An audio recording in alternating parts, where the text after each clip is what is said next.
Oh, oh, oh, oh, oh, oh.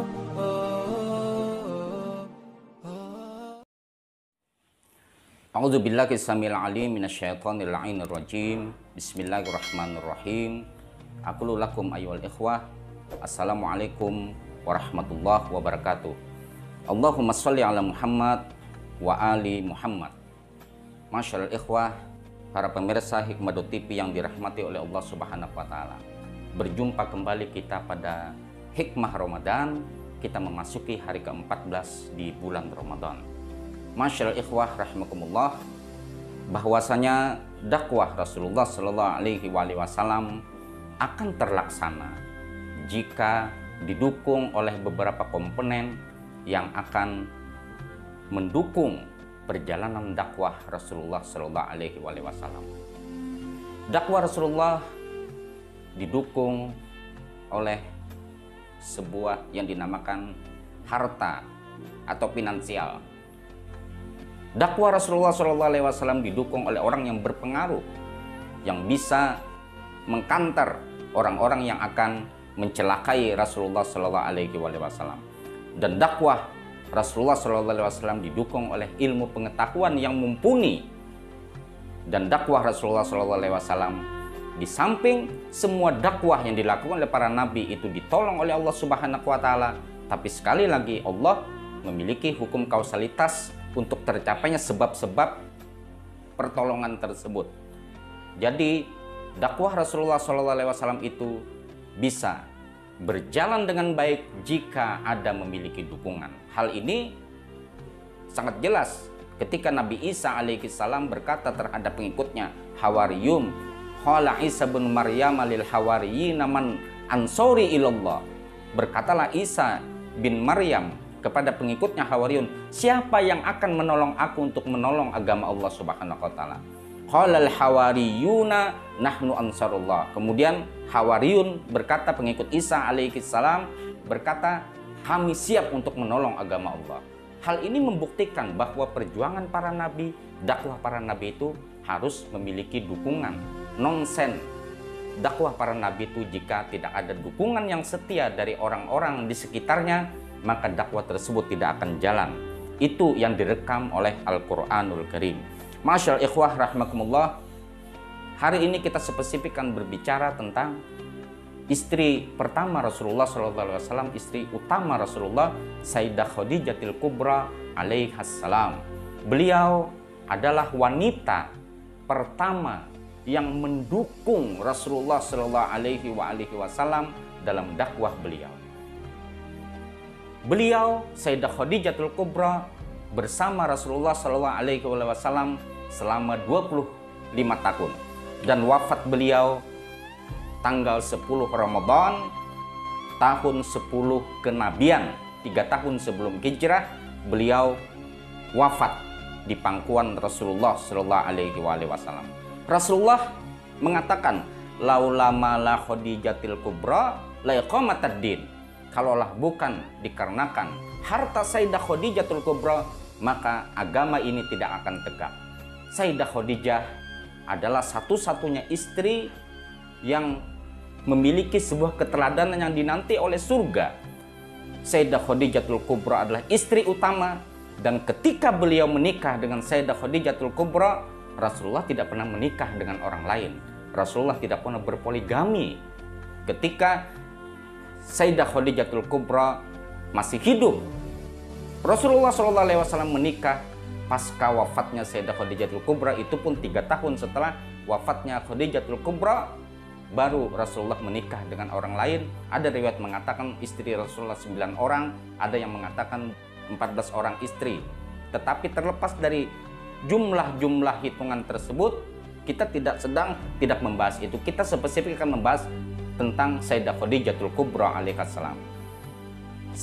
Sayyidah Khadijatul Kubra, ketika detik-detik terakhirnya beliau hidup, mau dipanggil oleh Allah Subhanahu wa taala ke hadirat ilahi, beliau memanggil anak beliau Sayyidah Fatimah Zahra.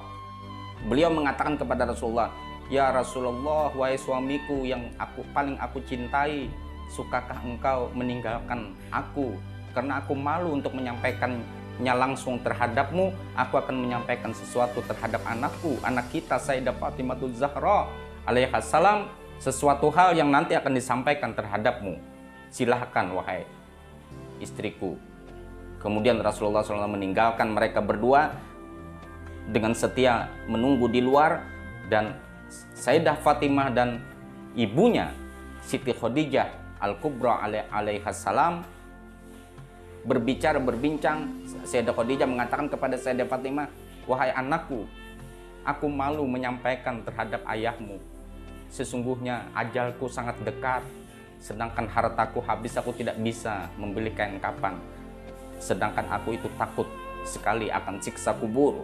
Sampaikan terhadap ayahmu, wahai anakku, aku meminta surbannya untuk menjadi kain kapanku. Kemudian Sayyidah Fatimah Zahra alaihissalam bertemu Rasulullah SAW. Wahai ya Abah, wahai ayahku, ibuku meminta sorban sebagai kain kapannya yang sering engkau pakai itu untuk menerima wahyu, wahai ayahku. Kemudian seketika itu juga Nabi Muhammad SAW berlari dan menemui Sayyidah Khadijah.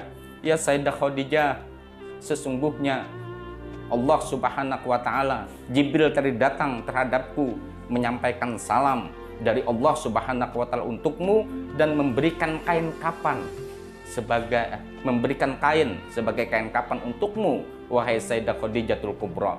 Maka di dalam riwayat tersebut, kain kapan dari surga tersebut menjadi kain kapan Sayyidah Khadijatul Kubra, ditambah dengan permintaan Sayyidah Khadijah surban Rasulullah Shallallahu Alaihi Wasallam. Betapa mulianya. Kemudian ada ucapan Sayyidah Khadijatul Kubra yang lain terhadap Rasulullah Shallallahu Alaihi Wasallam. Ya Rasulullah, mungkin ajalku segera tiba. Aku memohon maaf terhadapmu, tidak bisa maksimal membantumu sampai hari ini. Dan aku memohon maaf yang sebesar-besarnya bahwa aku belum maksimal membantumu, wahai Rasulullah. Kemudian Rasulullah meneteskan air matanya dan mengatakan kepada Sayyidah Khadijah, ya Khadijah, sesungguhnya Allah Subhanahu wa Ta'ala, surga telah menantimu. Allah akan membangunkan istana di surga nanti untukmu, wahai Khadijah. Sesungguhnya apa yang kau lakukan ini lebih dari cukup. Semua hartamu engkau sumbangkan untuk perjuangan Islam, perjuangan Rasulullah Shallallahu Alaihi Wasallam. Dan Allah Subhanahu wa Ta'ala sangat memuliakanmu, wahai Khadijah. Dan ada satu ucapan Sayyidah Khadijatul Kubra alaihissalam ketika berbicara dengan Rasulullah Shallallahu Alaihi Wasallam. Ya Rasulullah, hartaku sudah habis. Apa yang bisa aku sumbangkan nantinya untuk perjuangan Islam, sedangkan ajalku segera tiba. Jika sekiranya engkau memerlukan harta untuk perjuangan Islam, sedangkan aku sudah meninggal dunia, galilah kuburku dan pergunakanlah tulang belulangku untuk dijadikan wasilah untuk menuju satu negeri untuk mendakwakan risalah-risalah Allah Subhanahu wa Ta'ala. Inilah Sayyidah Khadijatul Kubra, di mana Allah sendiri yang menitip salam terhadap malaikat Jibril untuk Sayyidah Khadijatul Kubra. Sekalipun Rasulullah setelah Sayyidah Khadijatul Kubra meninggal dunia memiliki istri 9 orang, sekalipun 9 orang istrinya atau 14 orang istrinya bersatu dalam kesolehan untuk menandingi kebaikan dan keutamaan Khadijah, maka semua itu tidak akan pernah terjadi. Karena Khadijatul Kubra adalah merupakan istri pertama dan utama yang menderma baktikan seluruh jiwa dan raganya dan harta yang dimilikinya untuk perjuangan agama Allah Subhanahu wa Ta'ala. Masyaallah ikhwah yang dirahmati Allah Subhanahu wa Ta'ala. Akan tapi sejarah membuktikan lain. Kita berpikir bahwa Sayyidah Khadijatul Kubra alaihissalam adalah merupakan wanita yang dinikahi Rasulullah dalam keadaan janda 40 tahun. Tetapi ternyata sejarah membuktikan, Az-Zahabi dia memetik dari riwayat Ibnu Abbas bahwa umur Khadijah ketika dinikahi oleh Rasulullah SAW berkisar kurang dari 30 tahun. Ada yang mengatakan 28 tahun, ada yang mengatakan 25 tahun. Sama umurnya dengan Rasulullah. Dan Sayyidah Khadijah ketika dinikahi oleh Rasulullah Shallallahu Alaihi Wasallam bukan dalam keadaan janda, tetapi beliau dalam keadaan perawan suci. Ini yang sejarah mendistorsi bahwa seakan-akan Khadijah itu adalah seorang wanita tua yang dinikahi oleh Rasulullah Shallallahu Alaihi Wasallam. Kesimpulannya adalah Sayyidah Khadijatul Kubra merupakan wanita paling agung, Sayyidatu Zaujatil Mursalin, penghulu dari istri-istri para nabi alaihimussalatu wassalam. Semoga apa yang saya sampaikan ini memberikan pengetahuan dan kita mengagungkan istri pertama dan utama Rasulullah Sallallahu Alaihi Wasallam, Sayyidah Khadijatul Kubra. Assalamualaikum ya Khadijatul Kubra. Assalamualaikum ya Zaujata Rasulillah. Assalamualaikum ya Umma Zahra. Assalamualaikum ya Habibata Rasulullah warahmatullahi wabarakatuh. Assalamualaikum warahmatullahi wabarakatuh.